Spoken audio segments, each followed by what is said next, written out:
Good morning, everyone. It is Stacey from edibletechguru.com. And Debbie is actually letting me out of my box a little bit tonight and letting me do something instead of just talk about it. So while I'm going to be talking. And the first thing I'm going to do is print on a premium icing sheet. So you'll see that my premium icing sheet has some bunny ears up here. And this is what we talk about on the group as being the post-it trick. Because of the smooth backing on the acetate carrier sheet, sometimes when you're printing a larger image, it might slip towards the bottom, and that will cause the print head to run over the same spot multiple times and smudge it. So by taking a Post-it note and sticking it on either side, it makes the sheet appear a little bit longer to the printer. So what I'm going to do is get started by loading up my printer, which is off camera, because if you can't tell, I'm in a different space because I'm in the middle of remodeling right now. And get that loaded up. So when you see at the bottom of your icing sheet where it just kind of gets darker, a big dark streak, that's what he's talking about. So this happens quite a bit, and this is actually what was funny is my husband was the one who figured this trick out. I don't remember why or what happened, but I think he was doing stuff to create iPrint a long, long time ago, and it happened, and he figured it out. So anyway, he doesn't decorate or anything. Go. And he's still a smart man. So Lori, bring my screen up for a second. And I only have one screen tonight, so you'll have to let me know when it's up. It's up. Awesome. It's up. Awesome. So you'll see here that I have all the artwork tonight, and you'll notice that this doesn't look exactly like the image that was in the Icing Images newsletter today. And that's because if you are a subscriber to the Edible Tech Guru email, you would have gotten a notification earlier today with a download link for the graphics that I'm using tonight. So that's a good reason to be a member of the sign-up group, because all of these are images that I either created or had created for this, because last week when Dr. Susie was talking about Copilot Designer AI, that gave me a couple of good ideas, and that's actually where this cute little gnome came from. So these are all images that I shared with people. And if you look over here on my layers, you'll see that I have them all grouped up, and that's for a reason, because each of these different images are being printed on different edible papers tonight. So what I'm going to do is use my groups to turn off the things that I don't want to print right now, because all I want to do is print my gnomes. Question. Ooh, go for it. What's the Edible Tech Guru? What are you talking about? What is that Edible Tech Guru? How do you get those things? Tell me all about it. Awesome. So Edible Tech Guru is a business that I started to help people use their technology in their kitchens and in their studios. And the whole premise behind it is I love technology. I use it in my cake and cookie decorating all the time. And because of that, I want to share that with others. And I want to teach them how to use technology and to not be afraid of it. And he's very good at explaining things, which is very nice. At least I explain it in a way that people understand, so that's good enough for me. So if we can go back to the camera, Lori. It's a little finicky since I only have one setup going right now. Right. There we go. All right. I apologize, it's just a little bit finicky tonight. All right, here we go. So normally you hear me talk about what's in the box. Tonight I'm going to talk about what's in the bag. What's in the bag is the Cricut Joy Extra. The reason why I have it in this bag is y'all know how much I love my dust covers, because it prevents, little nasty things from getting inside your printers and in your Cricuts and whatnot.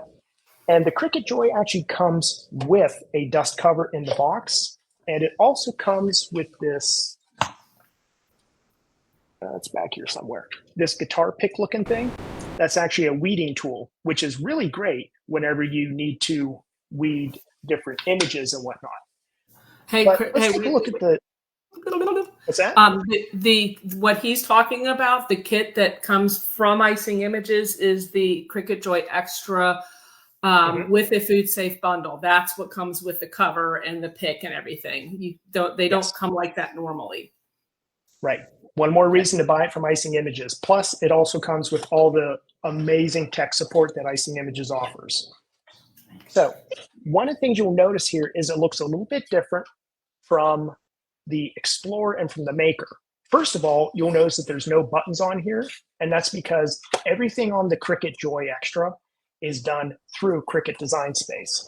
So that means there's no power button. So that means as soon as I plug it in, it will wake up, and you'll see that white light on top turn on, and it's now ready to go. When it's pulsing very slowly like this, that means it's ready and it's waiting.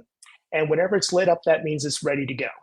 So to open it, all I have to do is flip down the door, and you'll see it has a single blade in a housing right here. You can remove the blade just as easily as you can with all the other Cricut machines. And you just slide it in, clamp it in place, and it's ready to go. So I'm going to move this off to the side here just a second. And I have my gnomes that just finished printing. They're beautiful, they're adorable.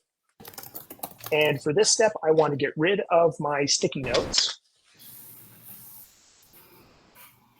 And I am going to use the sticky mat that came with my Cricut Joy Extra from Icing Images.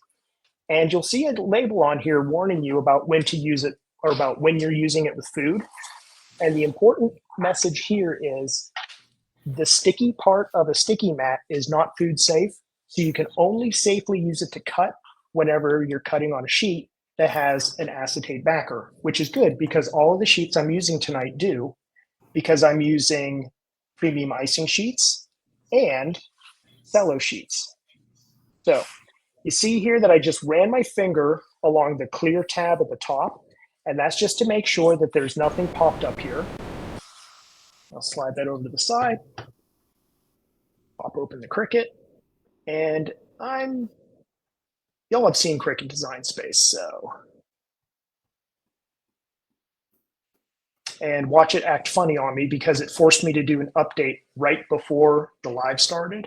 So we'll see what happens. There we go, it's working. All right. So you can see now that it's flashing fast, and that means that it's ready to go. Because in Cricut Design Space, I selected the material that I'm cutting. So that means no more dealing with the dial. Once you have the material setting set up in Cricut Design Space, never have to think about it again. And it's ready to go. All I have to do is take the mat. And if you look right there, that little black spot is a sensor. The machine automatically knows when I load it. So all I have to do is put the mat in here, make sure it goes underneath the two guides, and push it in until it doesn't go. And it automatically takes up the sheet. So the first thing it does is it reads the mat. And it reads the mat by running it through one time. So you previously printed this using your Icing Images edible paper printer, and Correct. using the program from Cricut, Design Space is the name. It printed out those lovely gnomes, and you see those corners on it, and that tells the Cricut where everything is on the page. Mm-hmm. So in technical terms, these are called registration marks. And what you'll see next when I click on Go is it is going to start reading those registration marks. So it comes down here to the bottom, and that light, you might be able to see it there. What it's doing is it's reading those black marks. And the black marks tell it where the image is, top to bottom, left to right, and skewed. So if you don't get the sheet on there perfectly straight, like you'll notice down here at the edge, I'm overhanging just a touch, it can correct for that. Now, if you put it on there practically sideways, that's going to confuse it. But if you're pretty close to correct, it's going to read it just fine. And for anyone that has a Explorer Air 2, you might notice that this seems to be running a lot faster. The first time I used the Joy Extra, it floored me with how fast it was. And in just a couple of seconds here, when it's done and it starts the cutting, you might be shocked at how quick it runs.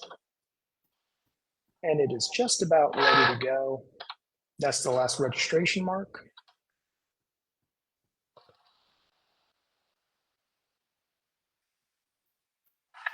Now, get ready for this. What it's going to do is take the fine point blade and run around the image and cut everything out. And I absolutely love how fast this thing is. Now, like Debbie mentioned earlier, there is one thing that you cannot use the Cricut Joy Extra for, and that's for cutting stencils. And that's just because the stencil material is too heavy for the machine to cut through it. So that would be a good reason to get a Cricut Maker or an Explorer if you can still find one. But for those of us that primarily cut icing sheets, the Joy Extra is a perfect machine, and it is now done. That was quick. That was maybe 45 seconds, 30 seconds, something like that. And it cuts all the edible papers. It's just primarily only used for edible paper. That's it. Correct. So I'm going to clear the decks a little bit just to give myself more room to work. More room to work means more room to make a mess. And the bigger mess I make, the more y'all laugh at me. We laugh at you anyway. This is a true thing. That's all right. I'm used to it. So, how do you get this thing off the sticky mat? When I used to use the Explore Air 2, I always advocated for using the food safe mat for everything, and I would use blue pieces of sticky tape to tape it down. But I found that on the Joy Extra, the mat is a lot more easy to peel the image off. So what I'm going to do is come up here and start the corner. I start at the clear tab, and I just run my finger along it to completely loosen up the clear tab. And what I'm going to do is flip it over, and with one hand on the clear acetate backing, what I want to do is hold the image down while peeling back the mat, because the mat can handle abuse a lot more readily than an icing sheet or a cello sheet or anything else can. And it's a lot less resistant to cracking or bending or anything like that. So as soon as I'm done cutting, I always put the clear cover sheet back on it. And here are my gnomes. So what I'm going to do is show y'all a technique that I like to call laminated icing sheets. It's a technique I developed for making standees that would go on the top of a cake, on the face of a cake, anywhere that you want it to defy gravity. And what's great about this is you don't have to pour chocolate on the back of them. You don't have to use a fondant or a gum paste backing of any sort. And all I'm going to do is just real quickly peel Mr. Gnome off the sheet here. Be careful when you get to the curly Q of the hat. You don't want to tear it off. That's a very fine detail, so there we go. And you can see that because of how fine the detail was, look at how tiny that curl is.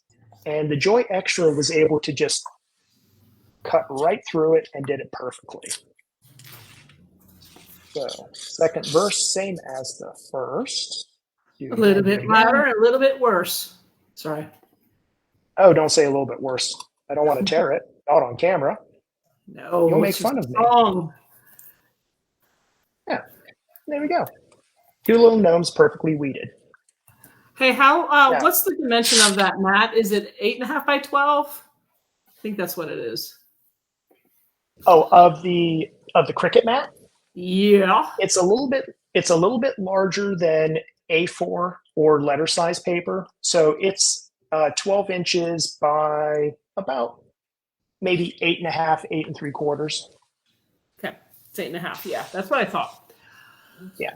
Now, this stuff right here, this is good stuff. You don't want to throw this away. What I do is I have a separate Mylar bag and I throw all of my scraps in there. I usually cut out anything with ink on it and then I throw it in there and I use it to make icing sheet clay or snow or sand. There's all kinds of things you can do with it.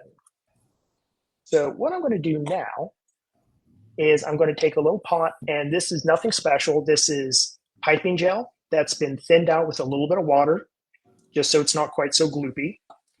And I live in Florida, and in Florida, with the humidity, I have found that this works really, really well. And you notice that the acetate sheet that this was mounted to is what I am using as a cleanup space because I don't want to waste anything. I don't want to make a mess. And all I'm doing is just painting a very thin layer, making sure I get the tip of that hat. And whenever I need to pick up my fingers, I use my brush to hold down the image. And I'm not painting a super thick layer here. I'm just painting on enough to make it sticky.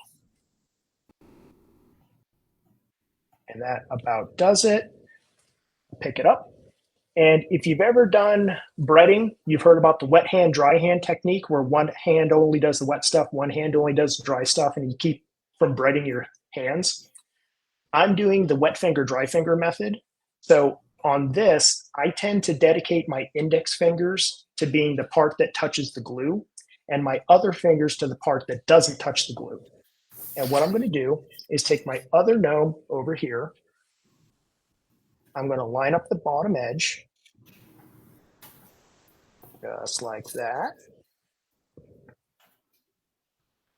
And I'm just going to slowly work my way from the bottom to the top, keeping the sheet away from itself like this, and that will help prevent getting any air bubbles underneath it. Dry towel, or wet towel, dry towel. And now I have it. So what I'm going to do now is flip it over and just give it a good press on the back to make sure both of these sheets are laminated, because that's all lamination is. It just means you're sticking two things together. And now I don't have to hold this up at all, and it just stands up. So what can you do with this funny little thing? A lot of things. If you take dry fettuccine pasta, you can take a little bit of your piping gel glue, paint a stripe down the back, stick a fettuccine noodle to it, just like that, break it off where you want to, jam it in your cake, and you have a standee. And that's originally what I developed this technique for, was to create standees, because several months ago, maybe a year ago at this point, there was this huge fad going on in social media where people were smashing people's faces into cakes. And I saw more than a couple horror clips where there was a cake topper that had a skewer or a rod, something very, very stiff. And people were getting injured from their faces being smashed into it. And I thought there's got to be a better way. And that's whenever I realized that fettuccine noodles do a great job of that, because they're stiff, but they're very easy to snap. If you've ever tried to snap dry pasta, you know that. And that works really well for this. Another thing that the laminated icing sheet is great for is if you have a very, very dark cake, like a cake that is a dark navy blue or an all black cake, particularly fondant cakes, this 2 layers here will help prevent the heavy, heavy color from behind casting through your image and causing it to tint or look less bright. So technically, I could have cut one and printed and cut one, sandwiched them together and got the stiffness. But because I did 2 images that are identical and stacked them on top of each other, it provides a darker image that other light will have a more difficult time shining through. So now I'm done with that. Now, this acetate sheet right here, I'm not going to throw this away either. There's other things you can use that for, like I just did with painting on it. And I'm going to take my cake. So this is a cake. It's technically a dummy cake, but let's play make-believe. But this is a cake that has been crumb coated and vinyl coated. It's been put in the refrigerator to chill for at least 20 minutes. That way everything is settled.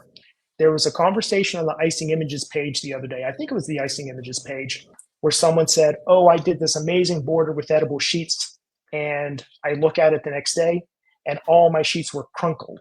Why was that?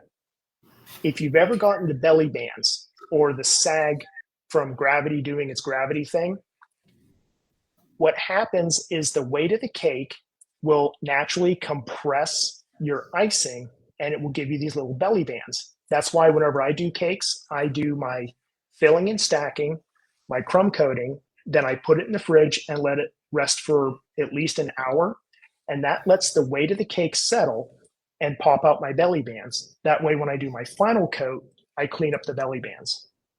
And whenever you do that, if you do a border near the bottom with an icing sheet, it's a lot less likely to crinkle on you because of that. So here is another sheet of, or here's another pack of icing sheets that I had printed on already. That way you didn't have to sit here and watch me do all this all night long. And again, we don't throw anything away. This is an old Icing Images premium icing sheet bag that I save for whenever I print things.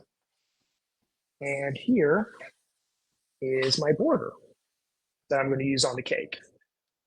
And you'll notice that you can see the acetate shining through the back of it. And that's because this is a partially see-through image where I allowed Cricut Design Space to cut out some of the spaces between the flowers.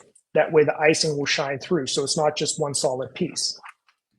So I'm going to do this just like I did before. I'm going to get rid of the sheet that's around it. So I'm just basically weeding it out. If I wanted to, I could use, in fact, I might need to get some of these details out, just like that. And whenever you're weeding, I like to get it started and then I tear off a corner. That way, as I'm working, I don't have to worry about accidentally tearing up anything else.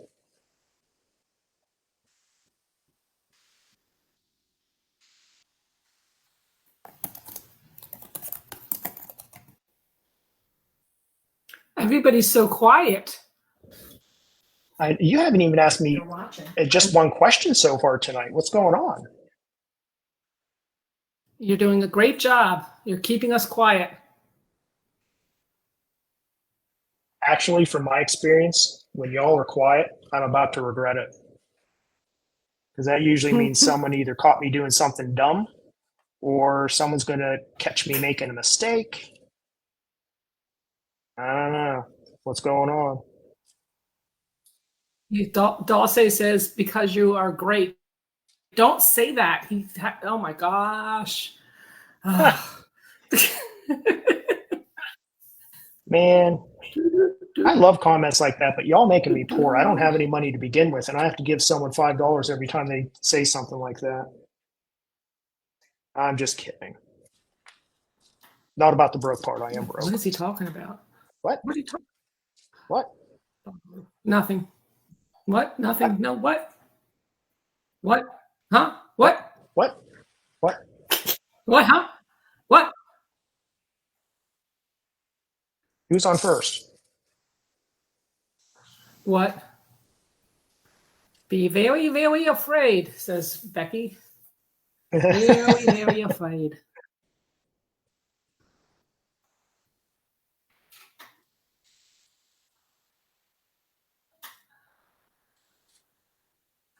So you can probably imagine the reason I did some of this work ahead of time tonight was so you wouldn't have to sit here and spend half the night watching me weed things. Uh-oh, I lost my little plastic tube. There it is.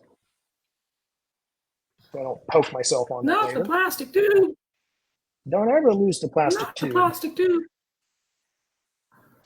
All right, so what I'm going to do is just like before, I'm going to peel that off, flip it over,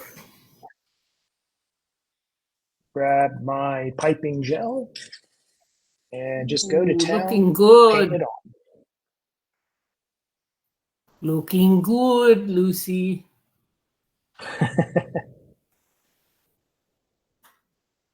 So let's talk about some other things you can use if you don't have piping gel.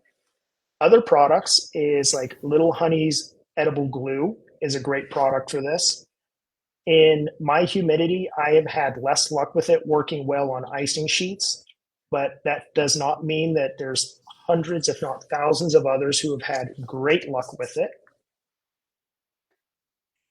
Another thing you can use. I think one of the most important things, he doesn't want to listen to me.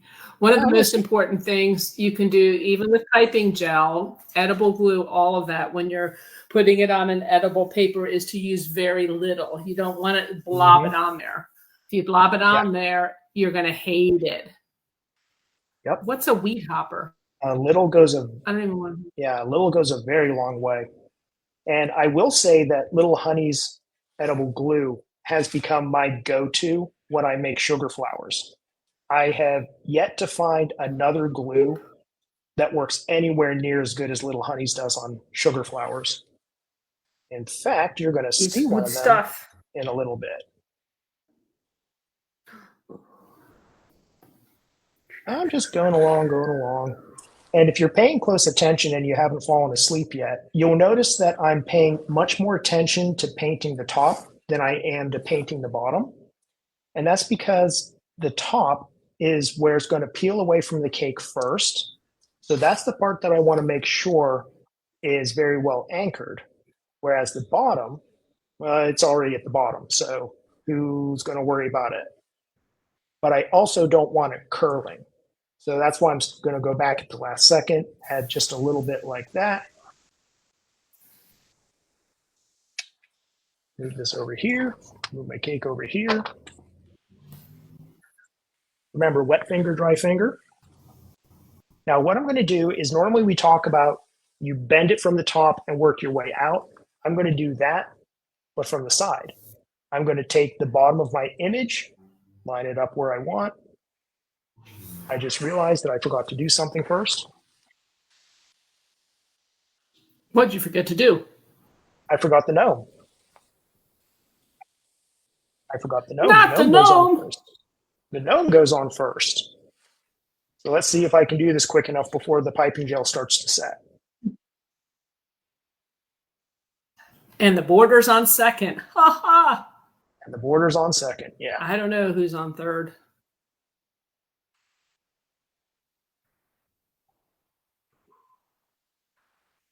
What's the name of the gnome, guys? What's the name of the gnome?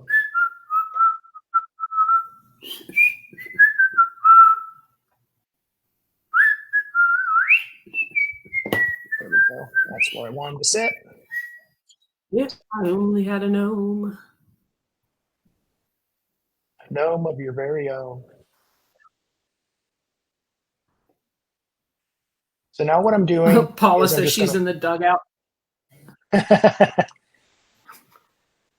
There we go. Just make sure he's anchored.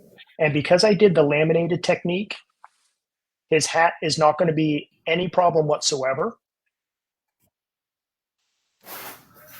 Wet towel, dry towel. Now I can grab my border and add my We're border naming just like him that. David. That was one of my favorite. David the gnome. That was one of my favorite cartoons as a child. See, I have no clue. Sorry.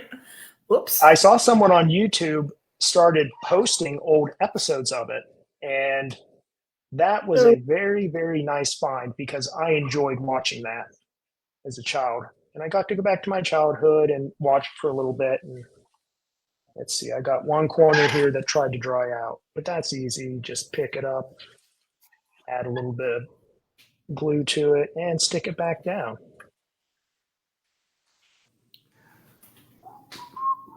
Just like that. Now, one of the parts of this design that I really like is because there's lots of little edges and whatnot, it can pop off the cake, but the rest of the image being attached, it will stay, and that will give it a 3D effect. If this was a real cake, I would use that hand right there and place a flower in it so it looks like he's holding a flower. But since it's as a dummy cake, I can't really do that. So I'm going to add my flour right here on the top. So you have David the gnome and his sunflower that's supposed to be over here where you can hold it. And then I would just continue on with my other border pieces. And a quick trick, if you go on to Google, you can do a search for circumference of a circle.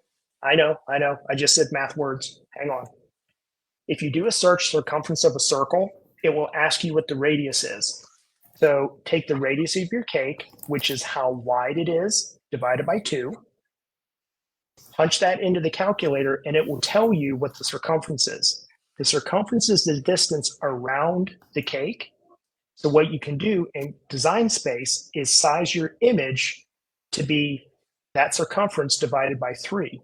And the reason why is if you take 3 of those images, like this is an 8-inch round cake. So if I take 3 of those images and place them around there, it will be almost nearly perfect where your seams will match up. You might have to trim it a little bit towards the back to help compensate for that. But in general, the circumference of the cake divided by 3 will give you the perfect number of strips to make for your border. And because we want it to be just a little bit more, I took some cello sheets. I took clear and white cello sheets, and these are really neat.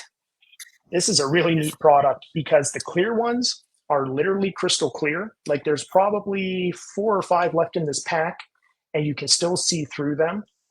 The white ones obviously are white, but it's more of a translucent type of white. It's not fully opaque the way icing sheets are, so you can see light come through it. And I'm going to take just a little bit of my buttercream right here.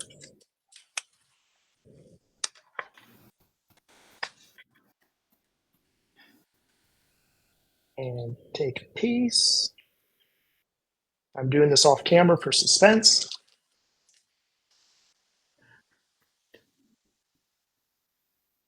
And adding it on just like this.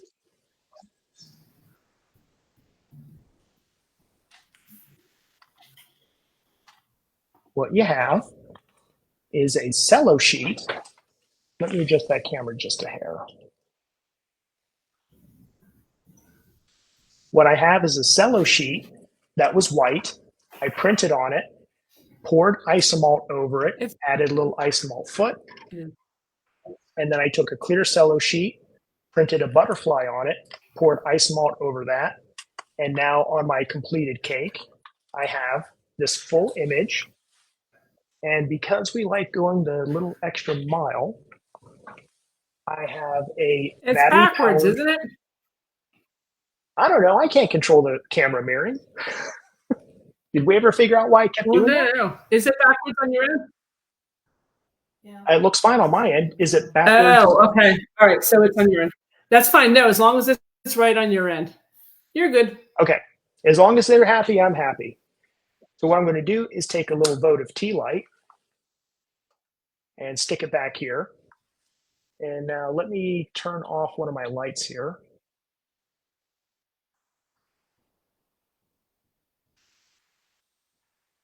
Ooh. It looks like a sunset.